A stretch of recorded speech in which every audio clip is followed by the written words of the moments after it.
Okay, a huge change is on the way for New York City schools, a brand new citywide cell phone policy. So what's it going to mean for your kid? Today, we're breaking down Regulation A-413 so you and your family know exactly what to expect on day one. All right, here's what we're going to cover. We'll look at the new policy itself, the specific times when phones are actually allowed, the nitty-gritty details like storage and emergencies, what the schools have to do versus what students have to do, and finally, what happens when someone breaks the rules. First up, let's get right to it. What exactly is this new policy, and, how different is it from the way things were before?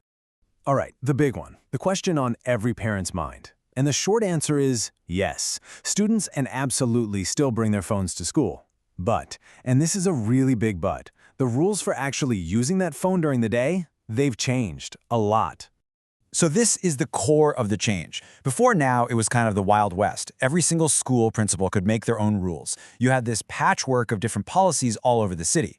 Now it's one single, unified policy for everyone. And the focus has completely shifted. It's not about having a phone anymore. It's about prohibiting its use during school hours.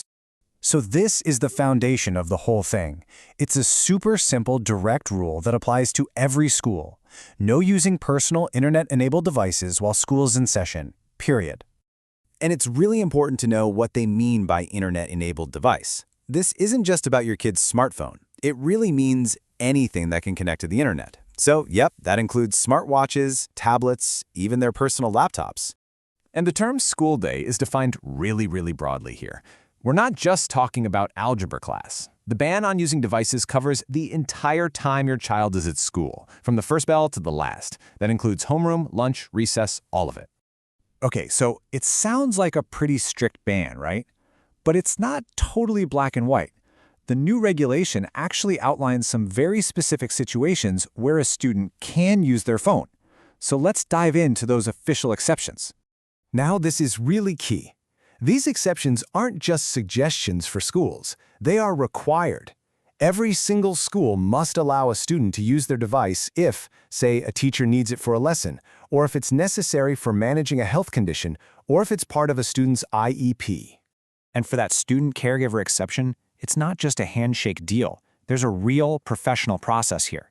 It's not enough for a student to just say they need their phone. The situation is actually reviewed by a school professional, like a social worker or a counselor, who then makes a formal decision. This makes sure it's handled the right way.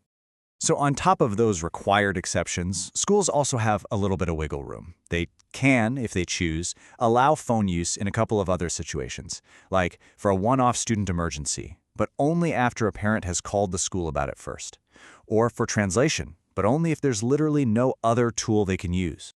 Okay, this brings us to the really practical stuff, the questions every single parent is going to have.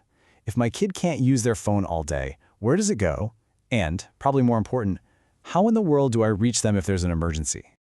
So the policy is clear on this. If students can't use their phones, the school has to provide a safe place to put them.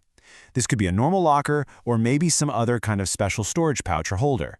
And look, we get it. This is a huge source of anxiety for parents. That feeling of being disconnected if something goes wrong is a real concern.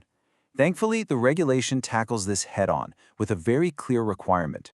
So to put your mind at ease, here's the bottom line, and it's a big one. Every single school is required to give parents a direct phone number for emergencies. So even if you can't get through to your child's cell, you will always have a reliable way to get in touch with the school. Now, for this whole new policy to work, it can't just be a bunch of rules handed down from on high. It's really designed to be a shared system of responsibility. Both the schools and the students have very clear roles to play, so let's break those down. Yeah, it's totally a two-way street. Schools have their list of must-dos. They have to create a written policy. They have to tell parents about it, and they have to provide that emergency number. In return, students have their own responsibilities. They need to keep their device often stored away and, of course, never use it in places like bathrooms or during a fire drill. And that brings us to our last section. In any system with rules, there have to be consequences. So, what happens if a student doesn't follow their school's cell phone policy? The key thing to know here is that this isn't a zero-tolerance, one strike and you're out kind of situation. The regulation specifically says that discipline should be progressive. That means schools are supposed to use a range of responses, instead of jumping straight to the harshest punishment for a first-time mistake. And listen to this, because this is a direct quote from the regulation, and it is a really big deal for parents. It says that just using a phone when you're not supposed to is not, by itself, grounds for suspension. This ensures the punishment actually fits the infraction and protects students from the most severe consequences for this specific issue. So now you've got the facts, you know the actual rules. And that's really the most important first step, right? It lets you move past the rumors and have a real, productive conversation with your child. The question now isn't just about what the rules are. It's about how you and your family will make a plan together to make sure the start of the school year is as smooth and successful as possible.